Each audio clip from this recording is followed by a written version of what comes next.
এটা দেশের এমন একটা জেলা যেটাকে বর্তমানে বলা হয় প্রাচ্যের ভেনিস, কিন্তু একসময় এটাকে বলা হতো সতীদাহের দেশ। এই জেলায় আছে দেশের অন্যতম সুন্দর মসজিদ, rich history, unique food and জোস মানুষজন। তাই আমাদের আজকের guest, the city of peace, Barisal. বরিশালের নাম কেন বরিশাল এটা জানতে চাইলে অনেকে বলে একসময় এখানে বড় বড় শাল গাছ জন্মতো, তাই বড় থেকে বড়ি আর শাল গাছের শাল মিলে বরিশাল। কিন্তু জনতা পছন্দ করে লাভ স্টোরি, তাই কেউ কেউ বলে পর্তুগিজ বেরি ও শেলির প্রেম কাহিনীর জন্য এই জেলার নামকরণ করা হয়েছে বরিশাল। তাই নামের কেচাল একটু সাইডে রেখে যে গল্পটা সবার আগে বলা উচিত সেটা হচ্ছে বরিশালের একটা আর্ট, বাইতুল আমান জামে মসজিদ।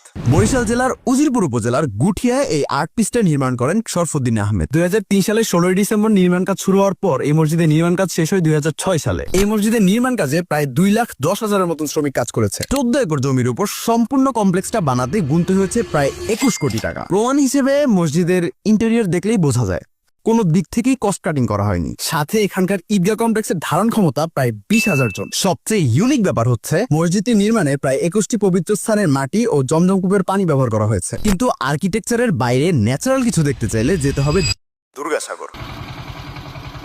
যদিও আমার মতে বরিশালের অ্যাকচুয়াল ন্যাচারাল বিউটি হচ্ছে নদীনালা আর খালবিল, কিন্তু সরকারের স্বীকৃতিপ্রাপ্ত আর জনপ্রিয় একটা ডেস্টিনেশনের নাম দুর্গাসাগর। নাম দুর্গাসাগর হলো আসলে এটা একটা দিঘি। একটা ইন্টারেস্টিং ফ্যাক্ট হচ্ছে প্রাক মধ্যযুগে বরিশাল অঞ্চল চন্দ্রদ্বীপ নামে পরিচিত ছিল। 1780 সালে চন্দ্রদ্বীপের 50তম রাজা শিবনারায়ণ এই বিশাল দিঘিটা খনন করেন। ওনার ওয়াইফ মানে রানীর নাম ছিল দুর্গামতী, আর ওনার নাম অনুযায়ী এই জায়গার নাম রাখা হয় দুর্গাসাগর। বর্তমানে এখানে আসলে বিভিন্ন ধরনের পশু পাখি দেখা যায়। এতক্ষণে একটা ব্যাপার ক্লিয়ার হয়ে গেছে যে বরিশাল বেশ প্রাচীন একটা জনপদ। এর একটা ঝলক দেখা যায় লাকুটিয়া জমিদার বাড়িতে। আনুমানিক 1600 কিংবা 1700 সালের দিকে জমিদার রাজচন্দ্র রায় এই জমিদার বাড়িটি নির্মাণ করেন। এই জমিদার বাড়ির মূল প্রতিষ্ঠাতা ছিলেন রূপচন্দ্র রায়, আর শেষজন ছিলেন দেবেন রায় চৌধুরী। যদিও ওনারা স্কুল কলেজ নির্মাণের মতন ভালো কাজ করে গেছেন, কিন্তু তাও আর 5 জন জমিদারের মতন এরাও ভারতে চলে গিয়েছে। জমিদার বাড়িটা প্রায় ধ্বংসের পথেই ছিল, তাই একটু রিপেয়ার করা হচ্ছে। অবশ্য এখন আর আগের ভাইবসটা থাকবে না, বাট সুন্দর কিছু দেখা যাবে। এসবের পাশাপাশি বরিশালের আরেকটা স্পেশাল ব্যাপার হচ্ছে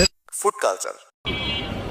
এর মধ্যে সবচেয়ে স্পেশাল দধিঘরের দই চিড়া মিক্স। মজার ব্যাপার হচ্ছে ছোট্ট এই দোকানটার বয়সও প্রায় 95 বছর, মানে এখানে আপনি যেখানেই তাকাবেন সেখানেই হিস্ট্রি। এর প্রমাণ হিসেবে সেই আমলের রেডিও আর ঘড়ি এখনো দোকানে ঝুলছে। আর এই দধিঘরের ঠিক পাশে শহরের একদম সেন্টারে আছে একটা হিউজ সাইজের পুকুর, বিবির পুকুর। এখন এটাকে একটা সাধারণ পুকুর বলে মনে হলেও 19 শতকে এটা ছিল জনগণের জন্য একটা আশীর্বাদ। ওই সময় উইলিয়াম ক্যারির পালিত সন্তান ছিল জিন্নাত বিবি। একই সময়ে খাবারের পানি নিয়ে মোটামুটি সবাই প্যারাই ছিল, তাই জিন্নাত বিবির উদ্যোগে 400 ফিট দৈর্ঘ্য আর 1850